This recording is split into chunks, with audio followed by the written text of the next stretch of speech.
Bismillahirrahmanirrahim. Assalamualaikum warahmatullahi wabarakatuh. Selamat pagi. Perkenalkan, nama saya Dr. Junengsi SPDMM. Saya dari Universitas Pertiwi. Saya selaku dosen pengampu dengan mata kuliah Perilaku Organisasi dan Proses Perubahan. Dan untuk materi di sesi hari ini terkait dengan praktek sumber daya manusia.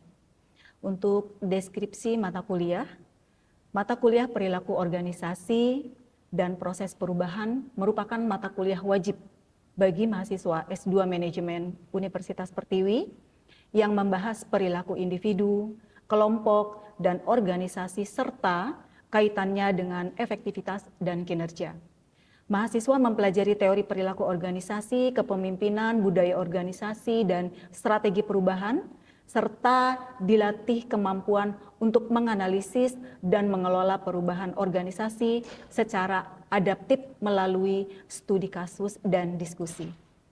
Untuk capaian pembelajaran mata kuliah, diharapkan mahasiswa mampu mendefinisikan tujuan dari manajemen sumber daya manusia.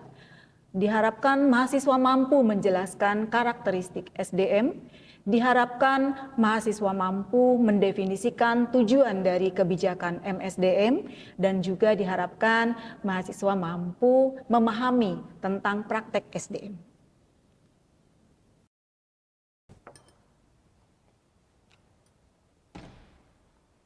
Halo, Assalamualaikum.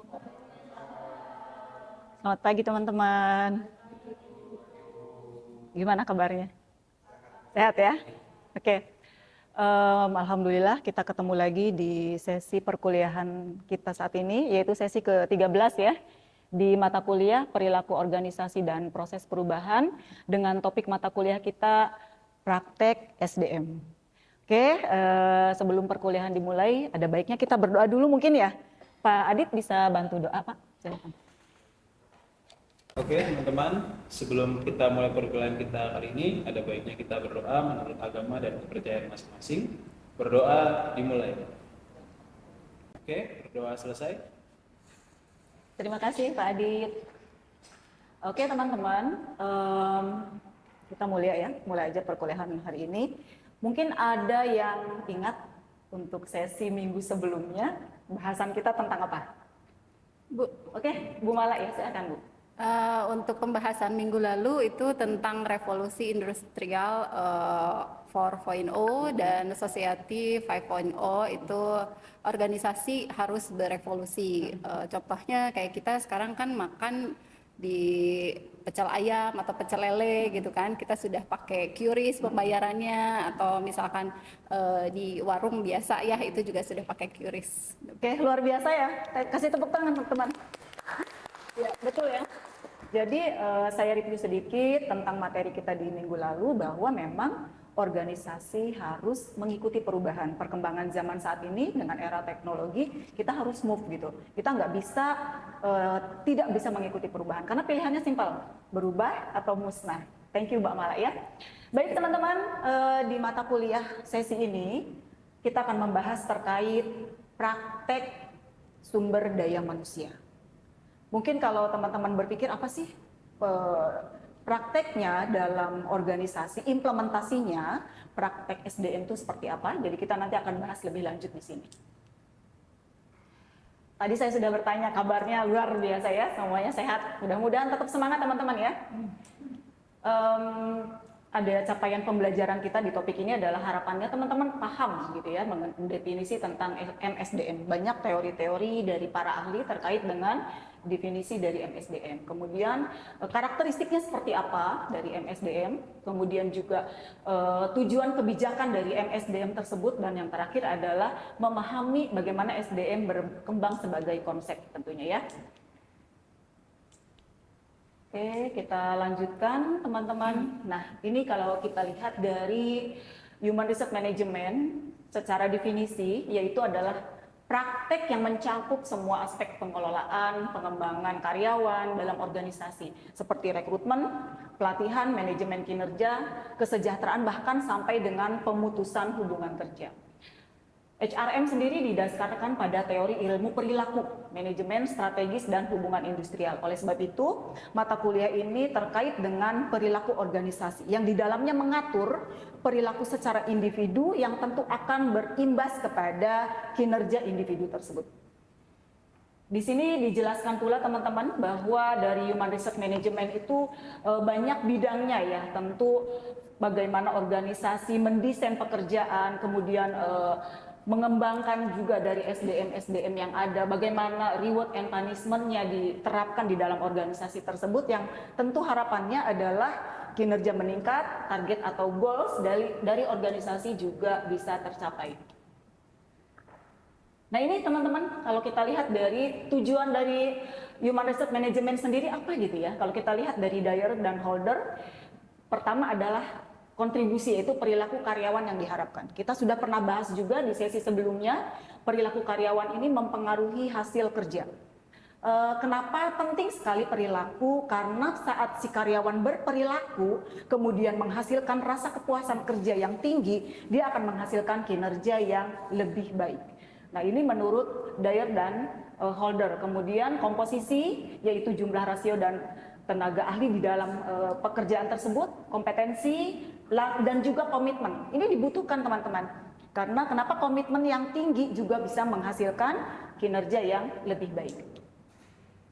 Oke, kemudian karakteristik Human Resource Management, yaitu tentu strategis, beragam, dan fokus kepada komitmen.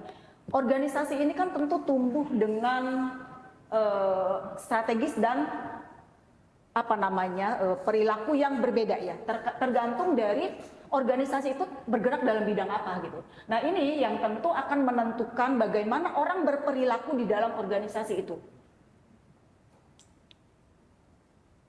Kemudian ada teori kontingensi, yaitu Human Resource Management harus disesuaikan dengan kondisi organisasi. Mungkin ada yang paham dari maksudnya? Tidak ada ya, bisa saya jelaskan. Disesuaikan dengan kondisi organisasi, tentu gini. Organisasi itu kan ada yang levelnya mungkin level low, kemudian medium dan juga high. Tentu di dalamnya dia akan memiliki cara yang berbeda dalam mengelola atau praktik SDM-nya. Mungkin gitu ya. Kalau perusahaan yang lebih high gitu ya, pada proses rekrutmen saja dia akan melewati beberapa tahap yang cukup cukup agak sulit gitu. Beda dengan perusahaan yang levelnya low. Tentu pada saat proses rekrutmen dia melewati proses yang tidak begitu banyak aturan. Jadi memang regulasinya tergantung dari kondisi organisasi tersebut. Jadi kalau misalkan ada teman-teman, Bu, kok saya kerja di sini gajinya nggak UMR, balik lagi. Berarti dilihat dari kondisi organisasi tersebut. Ini juga terkait dengan perilaku di organisasi tersebut juga yang tentu akan berpengaruh terhadap individunya. Berikutnya, teori kontingensi ini menekankan bahwa strategi dan kebijakan Human Resource Management itu disesuaikan ya organisasi yang spesifik gitu, seperti ukuran, teknologi, dan lingkungan. Jadi kalau misalkan organisasinya kecil dengan organisasi yang besar, kita bisa lihat kebijakannya pun berbeda. Kalau teman-teman saya berikan contoh ya, perusahaan yang sudah startup dengan perusahaan yang levelnya masih warung makan misal, mereka memiliki strategi yang berbeda. Saya contohkan saja, kalau perusahaan yang sudah startup, perusahaan yang sudah levelnya tinggi, tentu dia memiliki struktur organisasi yang luas. Ada CEO, kemudian ada direktur, ada divisi A, B, C, dan lain-lain. Bandingkan dengan mereka yang rumah makan yang kecil gitu. Tentu pelaku usahanya, pimpinannya, mereka juga marketingnya, mereka juga pengelola dan juga yang melakukan pekerjaannya. Seperti itu ya teman-teman. Jadi ini yang dikatakan bahwa sesuai dengan kondisi dari organisasi tersebut. Kemudian teori kontingensi ini juga tentu dibagi menjadi beberapa tahapan dari mulai startup, kemudian kalau startup sendiri fokus pada fleksibilitas dan rekrut cepat gitu ya. Jadi dalam artian dia nggak bisa nih posisi ini ada vakan dalam waktu yang cukup lama, mereka nggak bisa karena tentu itu akan berpengaruh terhadap produktivitas perusahaan itu sendiri sampai ke multinasional atau HR disesuaikan dengan budaya dan hukum lokal. Jadi kalau kita lihat McDonald ini hampir di semua negara ada, betul ya? Apa yang membedakan McDonald yang ada di Indonesia dengan ada di Amerika? Ada yang tahu nggak? McD di Indonesia dan di luar negeri. Ini sama, ini disesuaikan dengan lingkungan, kemudian juga perilaku dari lingkungan itu sendiri. Apa yang membedakan McD di Indonesia dengan McD di Amerika? Ya, silahkan. Menu makanannya, Bu. Betul. Seperti apa, Bu Mala? Kayak contohnya kalau di sana mungkin nggak ada sambal, Yes. di sini ada gitu. Terus nasi uduk ya, Ya, di sana betul. kan nggak ada, di sini ada gitu. Luar biasa. Mbak Mala kayaknya pernah ke Amerika ya. Iya, yang disampaikan Mbak Mala benar. Jadi ini yang menyesuaikan dengan lingkungan. Kalau di Amerika mungkin kita nggak akan ketemu namanya, kalau sekarang di KFC juga ada nasi uduk ya. Nasi uduk, ya. Nggak akan ketemu nasi uduk, kemudian sambal terasi, perkedel. Di Indonesia kita bisa ketemu karena disesuaikan. Kayak Starbucks. Starbucks di China, teman-teman akan menemukan teh. Kenapa? Karena orang China banyak konsumsi teh gitu ya. Jadi memang itu harus menjadi target perusahaan, bagaimana agar perusahaannya bisa survive dimanapun dia ada gitu ya. Baik teman-teman, ini kalau dilihat dari teori sumber daya manusia sebagai sumber daya strategis menyatakan bahwa SDM adalah aset. Ada yang keberatan kalau SDM adalah aset? Oh tidak Bu, menurut saya SDM adalah cost gitu. Ya, Bu Mala lagi, yang lainnya gimana nih? Silakan Bu Mala. Kalau menurut saya tergantung ya, Ya. Bu. SDM bisa sebagai aset, bisa juga sebagai apa tadi kata Cost. Ibu? Cost ya. Kalau SDM itu tidak berkompeten gitu, ya pastinya akan jadi cost. Tapi kalau SDM itu punya kompetensi yang unggul, yang beda dari yang lain, pastinya itu akan menjadi aset. Ya setuju. Berarti tergantung dari organisasinya gitu ya Bu Mala ya? Ya, sama SDM-nya itu sendiri sih. Baik. Gitu, melihat SDM-nya seperti apa, dan ya pastinya berarti dari tim HR-nya berarti yang harus bisa menilai nih si SDM ini bisa menjadi aset perusahaan atau tidak. Oke, thank you Bu Mala ya, luar biasa teman-teman. Kalau dalam teori SDM ini dikatakan bahwa SDM itu adalah aset. Kenapa? Karena bagaimana si organisasi memperlakukan SDM-nya tentu akan berimbas terhadap endingnya adalah kinerja dari si SDM tersebut. Ini teman-teman saya berikan contoh di Google dan juga di Toyota. Dua perusahaan besar ini justru menganggap SDM itu adalah aset. Lalu dampak apa yang mereka dapatkan? Justru kinerja mereka meningkat gitu ya. Contohnya nih kalau di Google sendiri ya. Di Google itu jam kerja tidak seperti perusahaan-perusahaan yang lain ya. Jadi harus masuk jam sekian. Mereka tidak menggunakan hal seperti itu. Jadi mereka tahu tugas dan tanggung jawabnya, diberikan kebebasan saatnya mereka di jam kerja mau main badminton, mau bikin kopi misalkan di pantry, itu boleh-boleh saja. Asalkan tetap mereka bisa berkontribusi baik. Itu yang terjadi di dua perusahaan ini. Apa yang terjadi? Mereka justru kinerjanya itu lebih baik, meningkat gitu ya. Karena justru mungkin merasa si SDM ini merasa apa yang menjadi kebutuhannya terpenuhi sehingga muncul ide-ide dan kreativitasnya. Nah mungkin kalau di Indonesia kita kayaknya belum ya seperti mengacu ke perusahaan besar ini karena masih cukup kuat ya untuk dipantau, dilihat jam kerja dan lain-lain. Padahal kalau kita menganggap karyawan itu cost, dampaknya ke goals perusahaan akan bisa tercapai. Oke teman-teman, kita lanjutkan. Teori perilaku organisasi itu mempelajari cara individu dan kelompok bertindak dalam organisasi. Kenapa penting banget kita mempelajari terkait dengan perilaku ya, yang sudah kita bahas juga di minggu lalu. Karena tentu dengan perilaku yang memang baik sesuai dengan budaya organisasi itu akan memunculkan semangat kerja, kepuasan kerja, dan hasilnya adalah organisasi mencapai target atau goals perusahaan yang dihasilkan. Di sini ada 3 tahapan, ada organization, kemudian grup, dan individu. Dari ketiga tahapan ini penting sekali. Perilaku dari individu, grup, dan organisasional ini berpengaruh terhadap pencapaian kinerja organisasi. Kita sudah bahas juga ya, perilaku seperti apa sih yang memang dikatakan baik gitu ya. Perilaku seperti apa yang ternyata ini berpengaruh buruk terhadap kinerja. Kita sudah pernah bahas juga. Oke teman-teman, kalau saya berikan contoh individu, karyawan termotivasi karena ingin berkembang, lebih semangat bekerja. Kemudian kelompok, tim yang dipimpin secara demokratis, kerjasama dan hasil tim lebih baik. Jadi kalau misalkan dalam satu tim, pimpinannya demokratis, tidak otoriter gitu ya, tentu ide-ide itu akan bermunculan. Mereka tidak merasa ditekan, kemudian dieksploitasi dan lain-lain. Nah, kalau dari struktur sendiri, perusahaan dengan struktur yang datar, keputusan cepat, karyawan lebih inovatif. Jadi maksudnya begini, dibuat keputusan itu tidak dari atas ke bawah, tapi boleh bottom up gitu. Jadi kalau misalkan anak buah dengan posisi low memberikan ide, kalau memang itu bagus, nggak apa-apa, kita bisa terima. Itu yang dimaksud ya.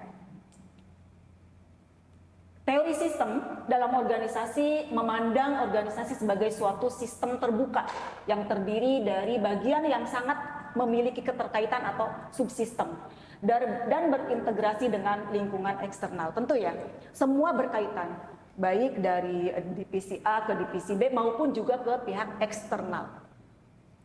Seperti apa kalau ke pihak eksternal? Mungkin dengan kita dengan perusahaan dengan perusahaan lain, klien atau dengan pemerintah, itu juga keterkaitannya sama seperti kita hubungan eksternal. Teori sistem ada perusahaan manufaktur seperti input bahan baku, prosesnya, produksi barang.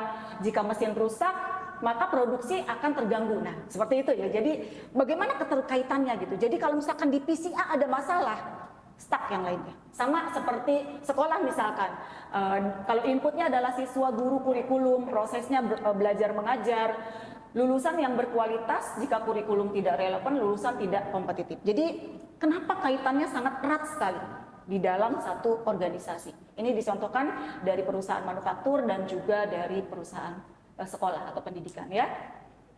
Oke, bagaimana sih implementasi praktek SDM? Nah ini teman-teman, ada beberapa tahapan. Perencanaan SDM itu terlihat dari bagaimana si organisasi itu membutuhkan tenaga kerja, strategi rekrutmennya seperti apa, kemudian pengembangan kompetensi dari si karyawannya juga bagaimana, kemudian rekrutmen dan seleksi, pelatihan dan pengembangan, manajemen kinerja, kompensasi dan benefit, hubungan industrial, dan penciptaan lingkungan kerja yang positif. Oke, nanti saya di sini akan minta dari teman-teman untuk bantu sharing ya ke depan, menjelaskan seperti apa sih implementasi dari praktek SDM di perusahaan teman-teman. Mungkin saya berikan contoh sedikit ya. Saya berikan contoh di rekrutmen misalkan. Teman-teman nanti pilih, Bu saya mau implementasi praktek SDM di perusahaan saya di poin yang ini gitu ya, boleh. Contoh di rekrutmen dan seleksi. Di satu perusahaan pada saat mau melakukan praktek SDM yaitu di poin rekrutmen dan seleksi, mereka tentu harus melihat dulu kebutuhannya di mana, di bagian apa, job desk-nya seperti apa. Setelah mereka tahu, tentu mereka juga akan memutuskan membuat lowongan kerja, entah itu di-up di media sosial atau mungkin di lingkungan internal dulu gitu kan, biasanya saudara dari karyawan yang akan bawa teman dan lain-lain. Kemudian setelah itu proses wawancara misalkan, atau seleksi dari CV. Masuk ke CV dulu, kita dicek oleh tim HR, setelah oke dipanggil, lalu ada sesi wawancara. Setelah sesi wawancara tentu juga ada seleksi dan lain-lain sampai dengan karyawan baru tersebut ditempatkan. Itu contohnya. Nah ini yang terjadi, normatifnya seperti itu. Ketua kelas mana? Ibu. Oh iya, Pak Adit hari ini masuk semua. Hadir semua, Bu. Oke, baik ya. Ini teman-teman kalau ngantuk kita mau bikin ice breaking dulu nih. Ngantuk nggak? Ngantuk, Bu. Siapa yang mau kasih ice breaking? Ayo silakan. Pak Sofian mau kasih ice breaking boleh. Pantun juga nggak apa-apa. Ayo Pak Sofian, biar nggak ngantuk. Biar nggak ngantuk kasih pantun, kasih apa? Nah. Oke, teman-teman semuanya, kita berdiri dulu untuk ice breaking karena kita kalau tidak ice breaking kita ngantuk.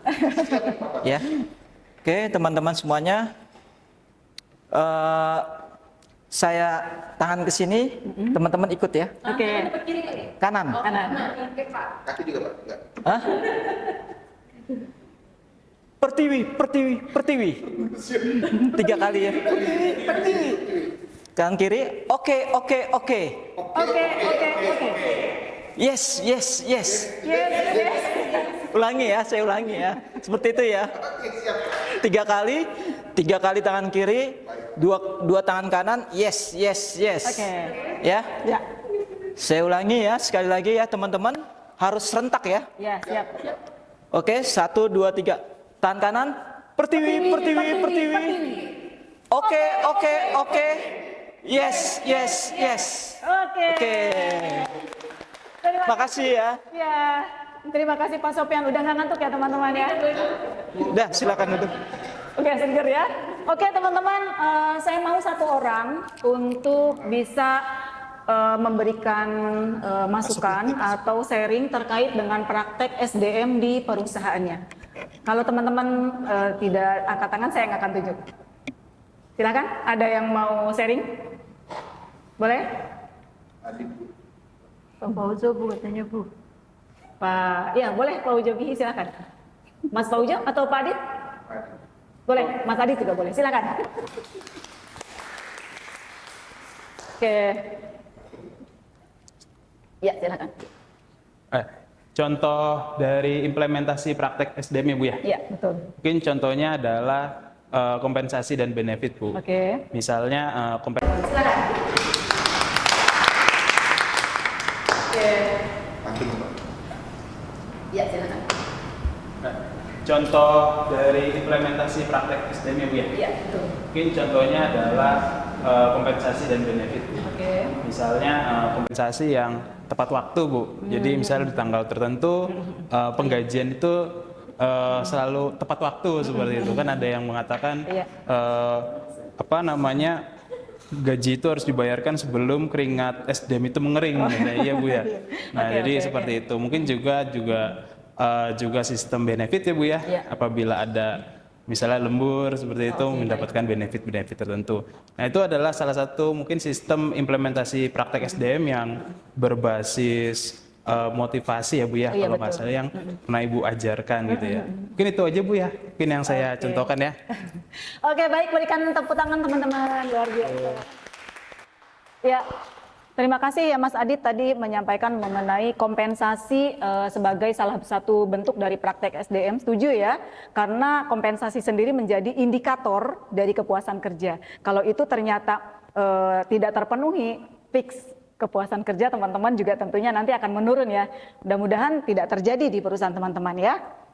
Oke, baik teman-teman. Ini karena Mas Adit sudah maju, teman-teman yang lain ini akan menjadi tugas individu ya.